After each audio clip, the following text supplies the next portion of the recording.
नमस्कार ओमकार जी, बहुत बहुत स्वागत है आपका। नमस्कार। याद करने के लिए बहुत धन्यवाद अंजू जी। सर, मैं तो आज ये कहती हूँ कि उन सबको बहुत बहुत बधाई जो सनातन को मानते हैं, जो हिंदुत्व में भरोसा करते हैं। और पश्चिम बंगाल में जिस तरह से पहली बार बीजेपी की सरकार बनने जा रही है सर, ये अपने आप में बहुत कुछ कह रहा है। और जो हम बात सुनते आ रहे थे 4 मई ममता गई, वो सच ही साबित हो गया। देखिए अंजू जी, ये बहुत बड़ा दिन है, बहुत बड़ा दिन है। ये केवल भारतीय जनता पार्टी की जीत नहीं है। ये ममता बनर्जी, उन ममता बनर्जी के खिलाफ कोटि कोटि हिंदुओं की एकजुटता, उनका प्रतिकार, और मैं कहूंगा कि जो जन जागरण शुरू हुआ है गंगोत्री से लेकर के गंगा सागर तक, ये जीत उसकी प्रतीक है। और जो राष्ट्रवाद का एक शंखनाद किया गया है प्रधानमंत्री नरेंद्र मोदी के नेतृत्व में, ये ऐसा उद्घोष है पश्चिम बंगाल की सरजमी से जो बहुत दूर दूर तक सुना जाएगा। इसकी गूंज केवल भारत के भीतर तक नहीं है, पूरी दुनिया में जहां जहां भारत विरोधी बैठे हैं, जहां जहां हिंदुत्व विरोधी, सनातन विरोधी बैठे हैं, ये उनके लिए एक बहुत बड़ा मैसेज है। मैं इससे भी बड़ी बात कहता हूं, देश को आजादी मिल गई थी 1947 में। कहने को बंगाल के दो टुकड़े हो गए थे, एक पूर्वी पाकिस्तान के रूप में, एक पश्चिम पाकिस्तान के रूप में। तो खैर एक अलग हिस्सा था, लेकिन पूर्वी पाकिस्तान जो बंगाल का हिस्सा था और जो भारत में रह गया था, चलो उसको भी हम मान लेते हैं कि 1947 में आजादी मिल गई, लेकिन पश्चिम बंगाल को सही मायने में आज आजादी मिली है। बिल्कुल। अभी तक जितनी सरकारें वहां पर थी, चाहे वो सिद्धार्थ शंकर रे और उनके पूर्ववर्तियों की रही हो, या ज्योति बासु की रही हो, या बुद्धदेव भट्टाचार्य की रही हो, या ममता बनर्जी की रही हो, इनकी मेंटेलिटी क्या थी, इनके सोचने समझने का तरीका क्या था, ये लोग किसके तुष्टिकरण के लिए सारे फैसले बनाते थे, करते थे और सारी नीतियां बनाते थे। ममता बनर्जी ने इस बार के बजट में भी मदरसों के लिए और इनसे जुड़ी हुई संस्थाओं के लिए 5,700 करोड़ का बजट रखा है, और बाकी एजुकेशन सेक्टर के लिए और दूसरी चीजों के लिए 2,2700 करोड़, किसी के लिए 1,500 करोड़ रुपया। और जिस तरह की वहां पर बेहयाई पूर्ण हत्याएं होती थी, हिंदुओं को दमित किया जाता था, उनके घरों को जलाया जाता था, उनकी दुकानों को लूटा जाता था, माँ बहन बेटियों की अस्मत पर हाथ डाले जाते थे, उनको पलायन के लिए मजबूर कर दिया जाता था। और जहां वो अल्पसंख्या में हैं, मुर्शिदाबाद जैसी जगह, 24 दक्षिण परगना के बहुत सारे इलाके, उत्तर परगना के भी इलाके, मालदा। मालदा वगैरह, वहां पर उनकी क्या हालत थी। वो खून के आंसू पीने के लिए अभिशप्त कर दिए गए थे। बांग्लादेश के हिंदुओं पर और पश्चिम बंगाल के बहुत सारे क्षेत्रों के हिंदुओं पर एक जैसे अत्याचार हो रहे थे। अब वक्फ संशोधन बिल का आप विरोध कर रहे हो, सबको पता है कि राजनीतिक कारणों से कर रहे हो, आर्थिक कारणों से कर रहे हो, लेकिन हिंदुओं के 100 घरों को जला देना, उनको भागने के लिए मजबूर कर देना, और जिस तरह की स्टेटमेंट ममता बनर्जी दे रही थी, कि हम बैठे हैं सत्ता में इसलिए आप लोग बचे हुए हो, नहीं तो विशेष समुदाय आपको 1 सेकंड में पता नहीं क्या कर देगा। तो देखिए, ये हिंदुओं ने अपनी ताकत दिखाई है ममता बनर्जी जैसे बिगड़ैल दिमागों वाले नेताओं को। सर उन्होंने बताया है कि अगर हम जाग जाएं, अगर हम इकट्ठे खड़े हो जाएं, तो आप जैसों की कोई औकात नहीं है। उखाड़ करके फेंक दिया। अभी मैं स्क्रीन पर देख रहा हूं, भारतीय जनता पार्टी पश्चिम बंगाल में 192 सीटों पर आगे चल रही है और ममता बनर्जी 3 फिगर तक नहीं पहुंच पा रही हैं। तो ये सर जो सत्ता का अहंकार था ना, ये जो घमंड था, इसको चूर चूर करके रख दिया है वहां के लोगों ने। सर अब तो तस्वीरें ये आ रही हैं, एक तो कोलकाता का जो भद्रलोक ममता के साथ होता था या तृणमूल के साथ, इस बार तो उन्होंने भी साथ छोड़ दिया। कोलकाता जहां माना जाता था बीजेपी कभी भी सीट नहीं जीत सकती, वहां देखिए वहां पर भी बीजेपी बढ़त बनाए हुए है। और ममता का जो दफ्तर है सर तृणमूल कांग्रेस का कलकत्ता में, उसके बाहर तो जय श्री राम के नारे लग रहे हैं सर। और फिर वो अभिषेक कहाँ है सर जो कहता था कि डायमंड हार्बर मॉडल में कोई सेंधमारी नहीं कर सकता, यूनियन ऑफ इंडिया को 2 दिन पहले चुनौती दे रहा था, कहाँ घुस गए सबके सब इस वक्त। इसके अलावा वो शेख शाहजहां कहाँ है, संदेश खौली वाला, ये फाल्टा वाला जहांगीर खान कहाँ है। और ये अभी तो कलकत्ता के मेयर बने हुए हैं जिन्होंने कहा था कि यहाँ तो उर्दू भाषा बोली जाएगी। इन लोगों को ना तो समझ है, ना इतिहास का बोध है, ना तमीज है। इनको ये पता नहीं है कि बांग्लादेश अलग क्यों हुआ था पाकिस्तान से, क्योंकि पाकिस्तान ने उन पर उर्दू जबान थोपने की कोशिश की थी और इस क्षेत्र के लोगों ने कहा था कि हम बांग्ला भाषी हैं, हम उर्दू को बर्दाश्त नहीं करेंगे।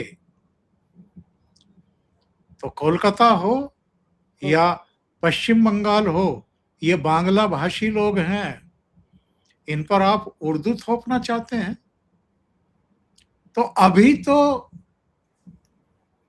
अंजू जी देखिएगा क्या क्या होता है आने वाले दिनों में। अभी तो ये शुरुआत है।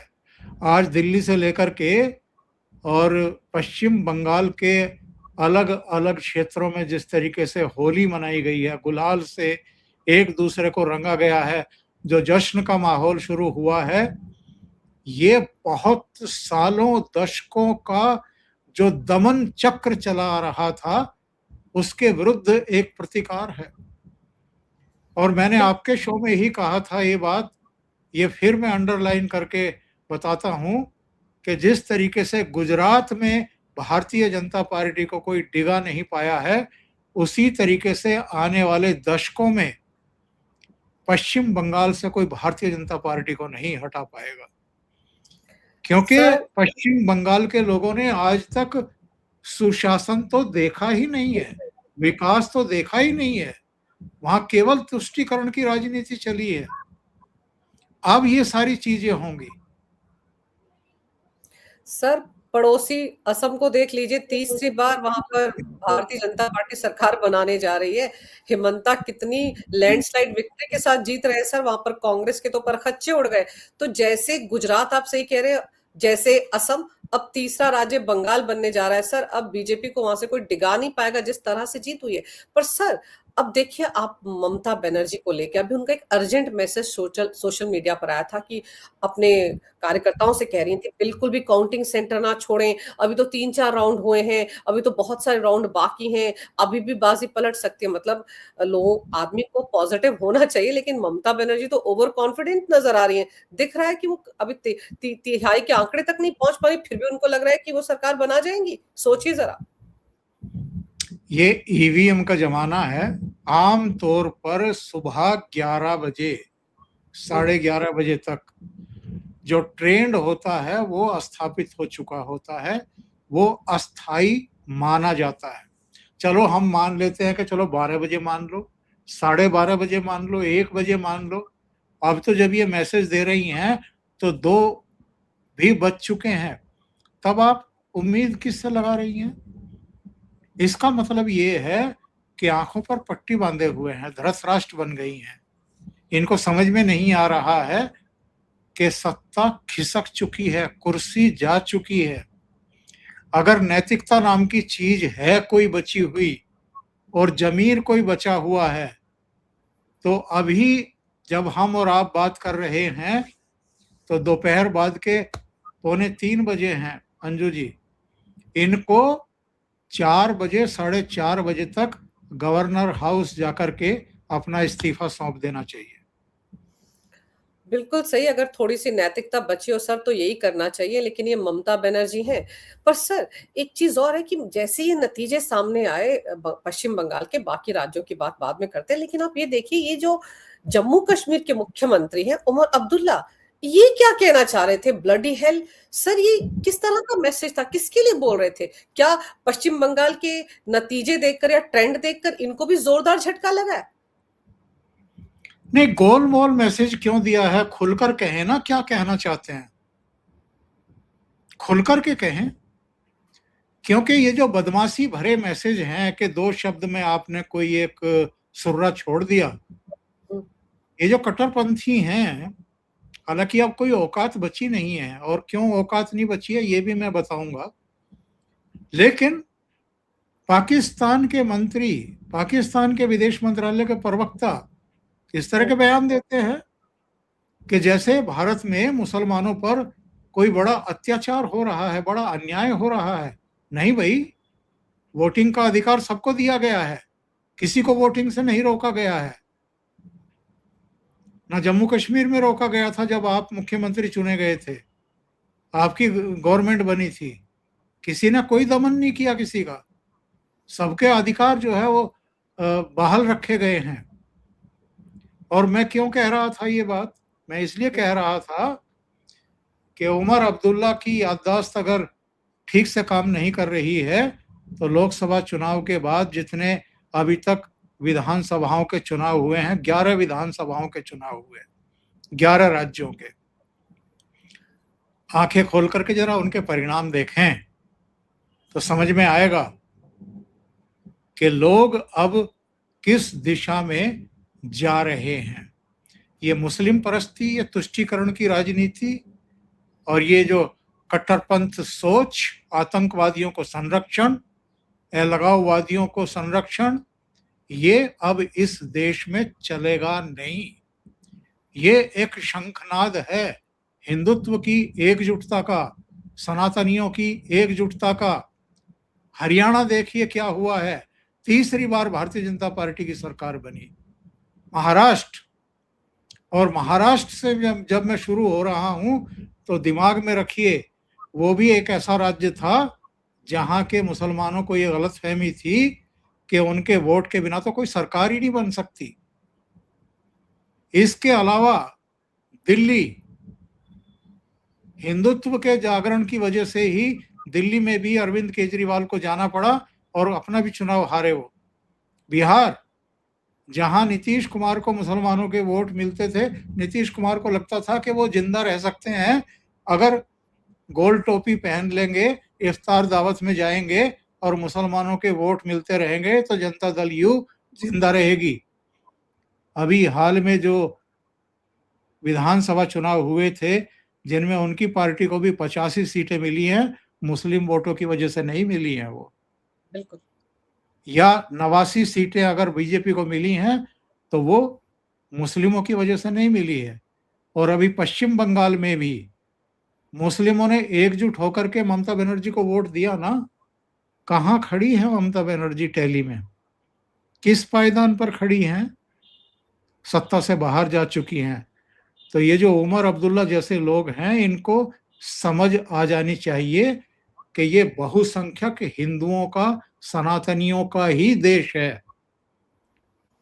मुसलमानों ने 1947 में अपना अलग देश ले लिया था, एक बहुत बड़ा भूभाग ले लिया था, और अगर फिर से सपने देखने शुरू कर दिए हैं तो ये उनकी गलतफहमी है। अब तक तो निकल जानी चाहिए थी, नहीं निकली है तो कसूर उनका है, किसी और का नहीं है। सर अभी आपने कहा था कि ये जो बांग्लादेश पश्चिम बंगाल में जिस तरह से बीजेपी जीत रही है उसका संदेश बहुत दूर-दूर तक जाएगा, भारत में ही नहीं, बाहर के देशों में भी, पाकिस्तान और बांग्लादेश के लिए। अभी एग्ज़िट पोल आए थे सर, बांग्लादेश का एक सांसद संसद के अंदर अपने खड़े होकर चिंता जता रहा था कि बीजेपी वहाँ पर आ जाएगी सर। तो ये बांग्लादेश के लिए एक बहुत स्ट्रॉन्ग मैसेज चला गया सर।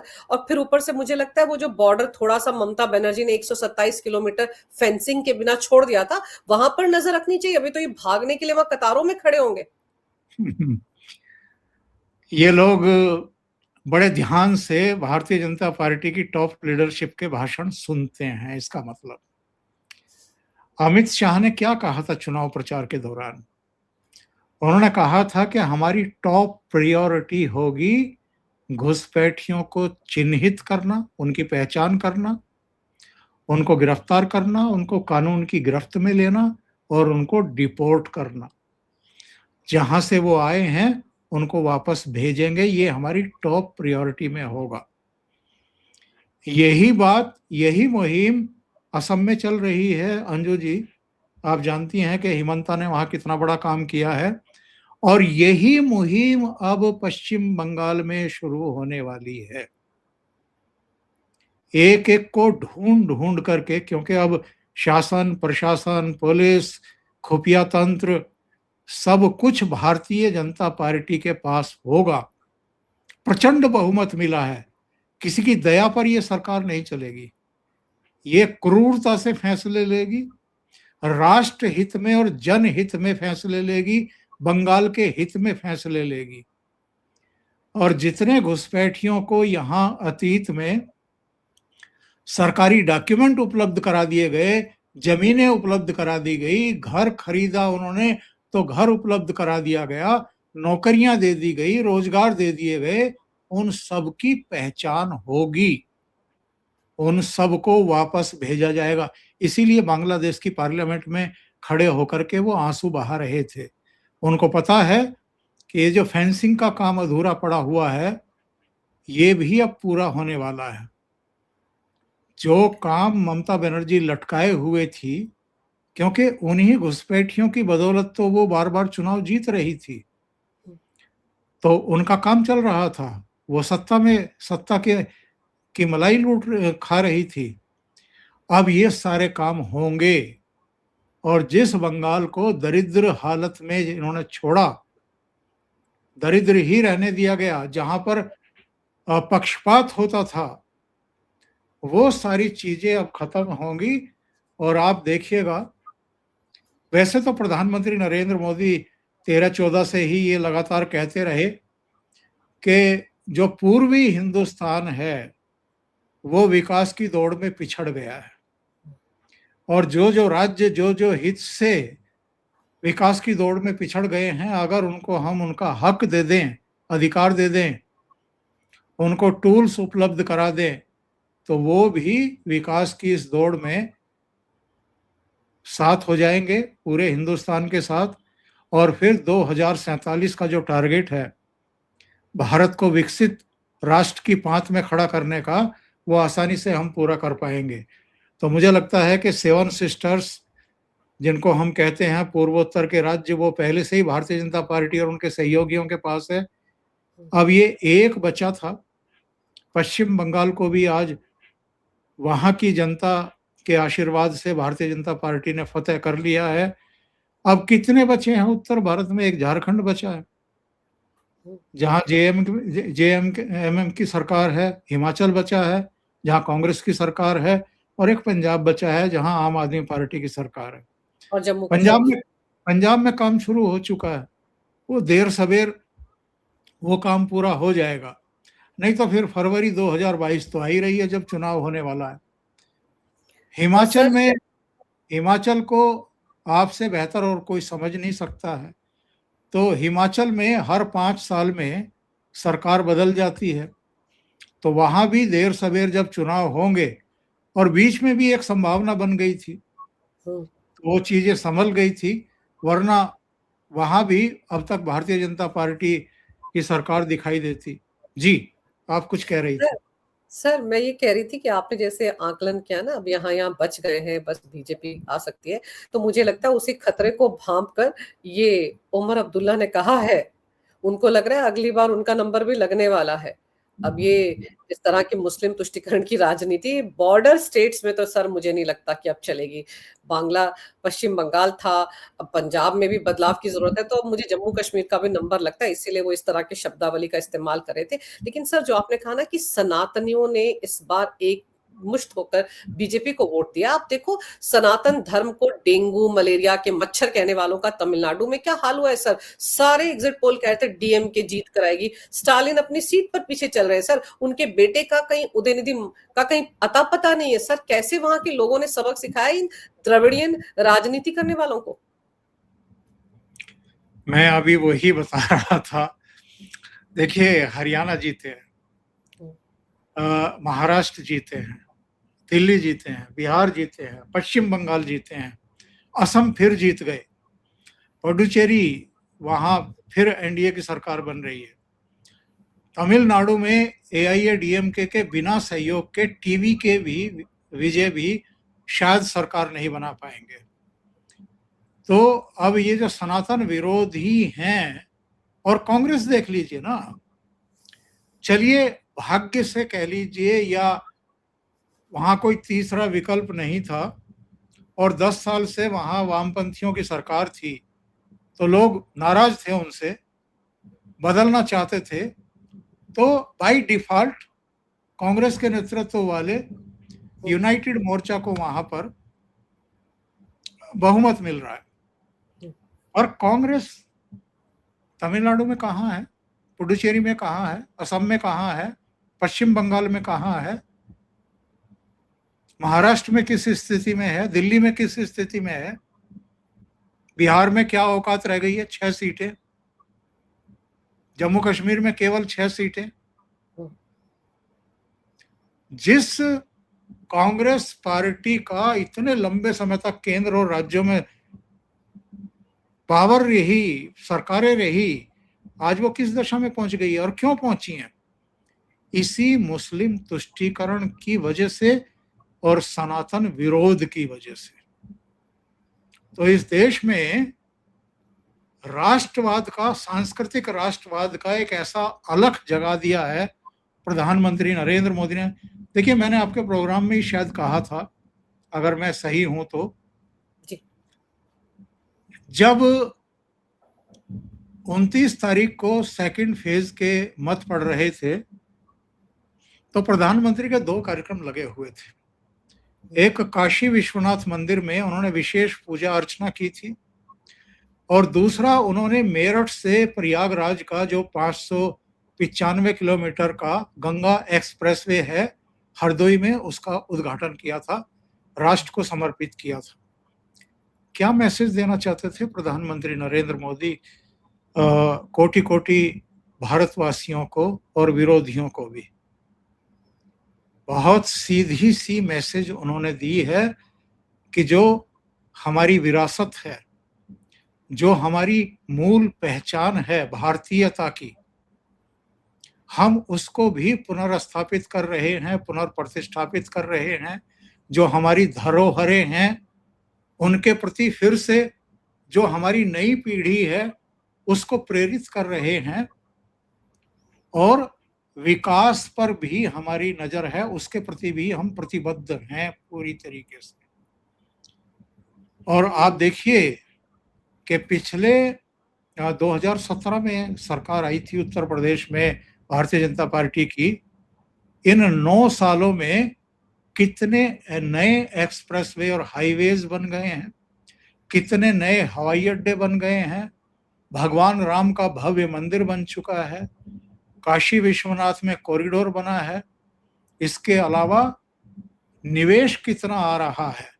और जिसको बीमारू राज्य कहा जाता था, जिसको कानून और व्यवस्था के लिहाज से असुरक्षित माना जाता था, जहां गुंडे, माफिया, बदमाश ये इनकी तूती बोलती थी, सरकारें इनकी चिलम भरती थी, जहां के मुख्यमंत्री अतीक अहमद के कुत्ते से हाथ मिलाते थे, उस उत्तर प्रदेश की कायाकल्प कर दी है मोदी और योगी ने मिलकर के। तो ये एक मॉडल है उत्तर प्रदेश। और इसी मॉडल पे आप देखेंगे बढ़ते हुए अब पश्चिम बंगाल को भी। सर, दूसरी तरफ बिहार में जब से बीजेपी के सीएम बने हैं, अब देखिए वहां पर भी यही मॉडल शुरू हो चुका है। देखो किस तरह से काम वहां पर कर रहे हैं सम्राट। और फिर सर, जो जो तमिलनाडु है, आप वहां पर तो कांग्रेस बड़ी पछता रही है, क्योंकि कहीं ना कहीं बीच में खबरें आई थी डीएमके के साथ उनकी बन नहीं रही थी, टीवीके के साथ वो लोग समझौता भी करने जा रहे थे, ऐसी खबरें भी थी। उसने तो, विजय थलपति ने तो दिखाया था थोड़ा सॉफ्ट कॉर्नर कांग्रेस के लिए। तो कांग्रेस को आज लग रहा होगा कि शायद उसके पिछलग्गू बन जाते तो शायद वहां पर भी फेस सेविंग स्टेज में पहुंच जाते। ले दे के सिर्फ उनकी जो थोड़ी बहुत साख बची है, वो मुस्लिम लीग की वजह से वहां बच गई है केरल में। बाकी कहाँ है सर? और राहुल गांधी कहाँ है सर? उनको शायद पता होता है कि हार होने वाली है, मीडिया मेरा पीछा करेगा, बाइट लेगा। इससे अच्छा है कि मैं मस्कट में कैफे में बैठ के कॉफी पी लूं या कुछ और। हाँ, कल ओमान से कुछ दृश्य उनके आ रहे थे। मैं 2-3 घटनाओं का जो उल्लेख करना चाहता हूँ। अभी कुछ नौजवानों के साथ, लड़कियों के साथ बैठ करके कुछ टॉक्स कर रहे थे, वो रिकॉर्ड करवा रहे थे राहुल गांधी, और उसको जारी भी किया गया। उसमें वो पूछ रहे थे उनसे कि आपने जीवन में सबसे हाई रिस्क क्या लिया है। उनमें से एक लड़की कहती है कि कांग्रेस की सदस्यता। और इस पर राहुल गांधी हंस करके कहते हैं, झेप करके, कि बात तो आप ठीक कह रही हैं। लो बताइए, नंबर कर लो दो बात। नंबर दो, आप पश्चिम बंगाल जाते हैं जनसभाओं में, आप क्या भाषण दे रहे हैं कि ममता बनर्जी के खराब शासन की वजह से भारतीय जनता पार्टी का रास्ता खुल गया है। यहाँ पर आपने क्या कर लिया? आपने क्या किया अपनी पार्टी के लिए पश्चिम बंगाल में जाकर के, या अलग अलग राज्यों में जहां दूसरी ताकतें सत्ता में हैं, कांग्रेस नहीं है, वहां अपना कांग्रेस की वापसी के लिए क्या किया? या जिन जिन राज्यों में आपकी सरकारें अभी हैं, हिमाचल में है, तेलंगाना में है, कर्नाटका में है, वहां सरकार को फिर से जनादेश मिल जाए, लोगों का भरोसा मिल जाए, उसके लिए आपने क्या किया है? कौन सा आदर्श शासन दिया है? भारतीय जनता पार्टी के बारे में तो लोग आंख मूंद करके कहते हैं कि 5 साल के शासन के बाद भी वो रिपीट होती है, और सबसे ताजा उदाहरण पुडुचेरी और असम है, बिल्कुल।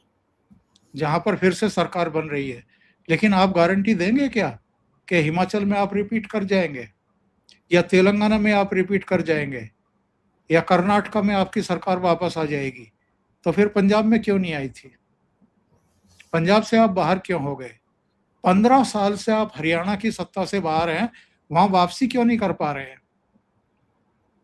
तो पर उपदेश कुशल बहु तेरे, खुद कुछ नहीं करना है। और तीसरी घटना ये, जिसका उल्लेख आपने किया, आप मस्कट में घूम रहे हैं जिस दिन 5 राज्यों के चुनाव नतीजे आ रहे हैं।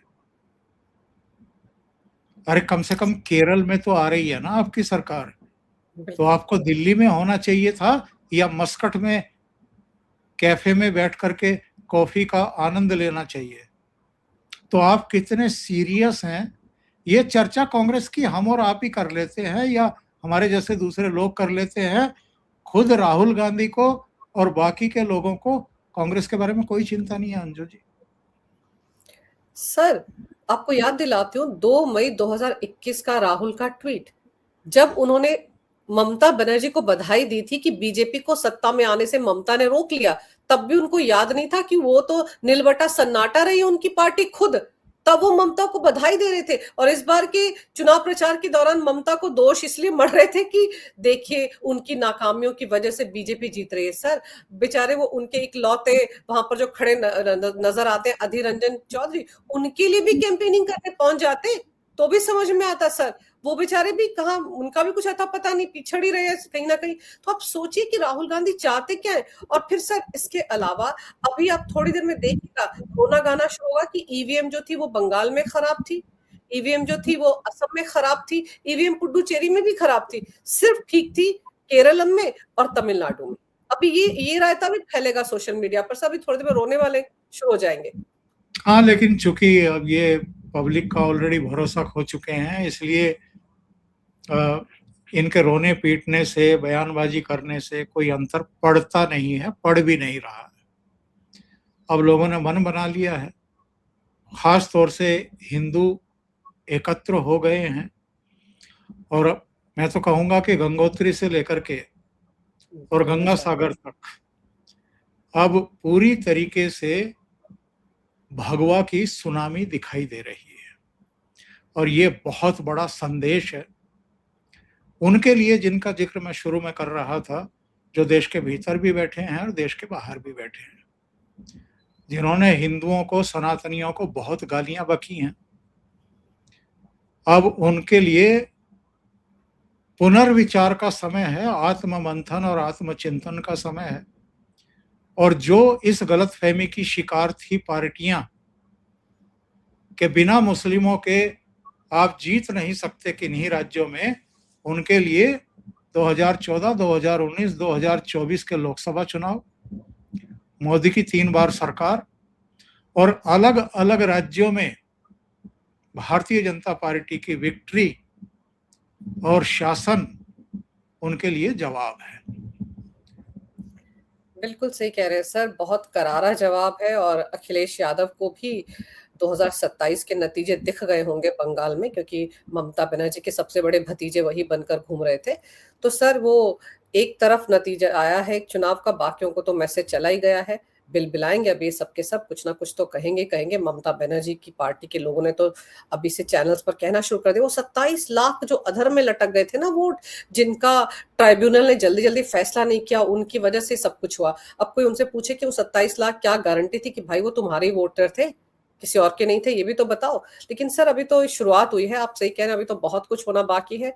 अब देखते हैं ममता बनर्जी कैसे रोते गाते आती हैं। और सर ममता बनर्जी वो हैं जो जय श्री राम का नारा सुनकर मंच से उतर जाती थी, लोगों को जेल में डलवा देती थी। अब तो कोलकाता में और वो उनके भवानीपुर में उनके आवास के बाहर खड़े होकर लोग जय श्री राम का नारा लगा रहे हैं। तो ममता बनर्जी तो मुझे लगता है कहीं और शिफ्ट कर जाएंगी बहुत जल्द, लेकिन देखते हैं और क्या क्या होता है। लेकिन सर आपने समय निकाला, बहुत विस्तार से इस विषय पर, इस जीत पर बहुत अहम जानकारी मेरे दर्शकों को दी। आपका बहुत बहुत धन्यवाद। नमस्कार, जय हिंद। जय हिंद।